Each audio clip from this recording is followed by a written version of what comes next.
Well, good evening. Welcome back. And we sure have the rain going. It's a wicked wet start to our weekend. We have the rain and the fog that will continue through this evening, and we're expected to hang on to the fog till about midnight. The rain should be shutting down from west to east beginning around 9 to 10 p.m. We are expecting localized flooding. When final rainfall totals come in, we will likely be in a range of 2 to 3 inches. And we are going to follow the rain with some colder temperatures and very breezy conditions that will be here for Sunday and Monday. Our sky cam right now shows the fog in place, and you'll notice the raindrops sliding down the lens out there. We do have pockets of reduced visibility, so if you have any plans this evening, if you're headed out anywhere, know that you will be encountering these reduced visibility spots. As a result, slow going on the roads, I would definitely count on that. Of course, in addition to the extensive ponding we've got going out there, it's very easy to hydroplane when we've got this much water that is standing on most roadways. So our current temperatures are showing quite the contrast.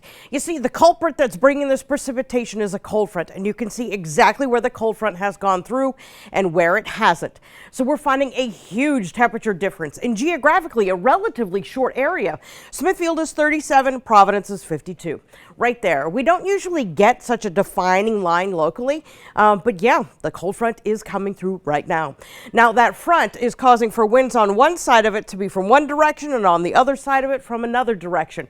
But all the while, we're all finding the wind gusts in here. And we have been picking up wind gusts topping 30, even 40 miles per hour, particularly along coastal areas.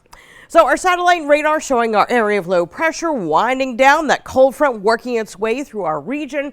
And that cold front is an axis of really intense energy.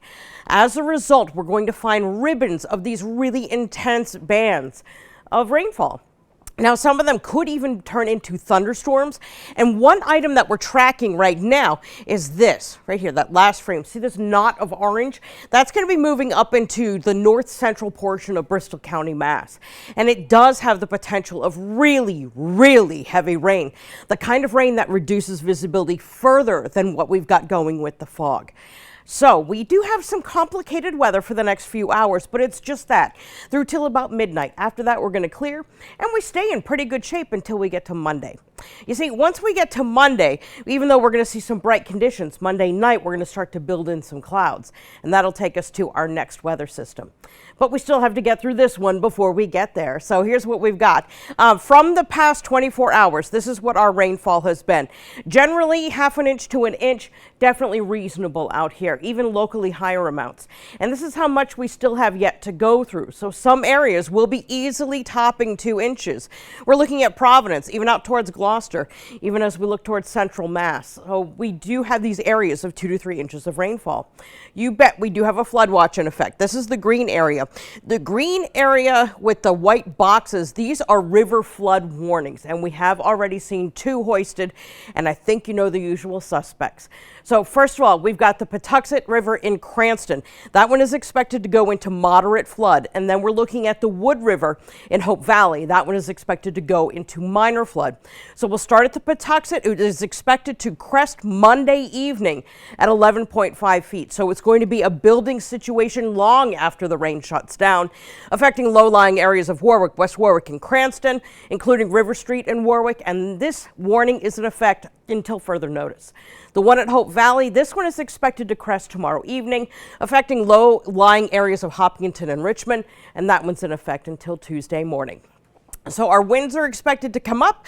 By the time we get to about midday tomorrow, winds will be firmly in place from the north, just funneling that air right from the heart of Canada, and temperatures are going to reflect that. As we get to tonight, we're looking at lows that will be bottoming out near 30 degrees. For tomorrow, mostly cloudy. It will be breezy and cooler with a high near 41. And our extended forecast shows the rain settling in for midweek. In fact, it all really begins on Tuesday night. So we bring in the rain. It's accompanying a warm front. So we bring the warm temperatures back, but unfortunately it does come with the catch of yet more rain.